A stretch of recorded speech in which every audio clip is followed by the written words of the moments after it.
సంగారెడ్డి జిల్లా పటాన్చెరు నియోజకవర్గం ఇస్నాపూర్ మున్సిపాలిటీ 2వ వార్డు స్వతంత్ర అభ్యర్థి మచ్చన్ గారి స్వరూప గోపాలరెడ్డి ప్రచారంలో భాగంగా ఇంటింటికి తిరిగి ప్రచారం చేస్తున్నారు. ఈ సందర్భంగా మచ్చన్ గోపాలరెడ్డి, జనార్దన్ రెడ్డి, శ్రీనివాస్, మాజీ ఎంపీటీసీ కాతాల వెంకటరెడ్డి, రఘుపతి రెడ్డి ప్రచారంలో పాల్గొన్నారు.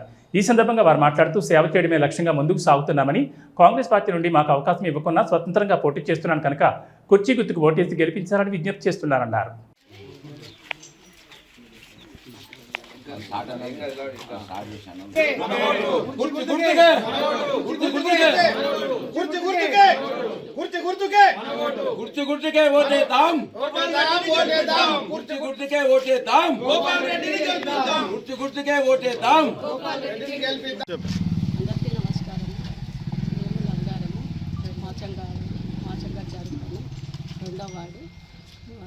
ఇస్నాపూర్ మున్సిపాలిటీ.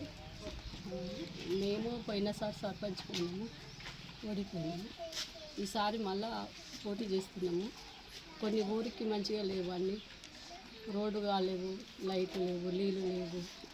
మా బాబు యాక్సిడెంట్లో చనిపోయింది. రోడ్డు ప్రాబ్లం,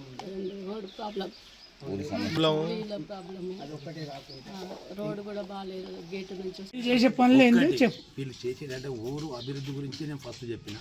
ఒకటి, ఇప్పుడు మనం కాంగ్రెస్ పార్టీలో ఉన్నాము, రేపు నువ్వు ఇండిపెండెంట్గా నీకు వేస్తామనుకుంటున్నావురా? కాదు అని మా కొడుకు చెప్పిన. ఎందుకు అంటే నువ్వు రేపు మళ్ళీ అక్కడ పోతే ఆ పార్టీలో పోతే బాగుంటుంది, మన కాంగ్రెస్లో ఉండాలని కూడా ఒక షర్ట్ ఫస్ట్ మాట్లాడిన. ఎందుకు రేపు ఉన్నది నాది చెడిపోతుంది, రేపు మళ్ళీ మనం పోతాం, ఉన్నా గెలిచినా ఉన్నా మళ్ళీ ఇదే పార్టీలో ఉండాలని ఒక భావనతో మాట్లాడినాం. అయితే ఇప్పుడు ఊరు కూడా సేవలు, నేను ఎంపీ ఉన్నప్పుడు కూడా ఊరు మాకు చేసినాం. ఎవరితో గ్రామ ప్రజల తరఫున, మా కార్యకర్తల తరఫున, మా పెద్దల తరఫున అందరికీ, మీడియా మిత్రులకు, మా శ్రేయోభిలాషులకు నా హృదయపూర్వక ధన్యవాదాలు. ఈరోజు ఇస్నాపూర్ మున్సిపాలిటీలోని 2వ వార్డు మహిళా అభ్యర్థి అయిన స్వరూప గోపాలరెడ్డి గారు పోటీ చేయడం జరిగింది. ఈ పోటీ చేయడానికి ఒక అర్థం ఉన్నది. పోటీ చేయాలంటే కొంత అర్థం మాకు.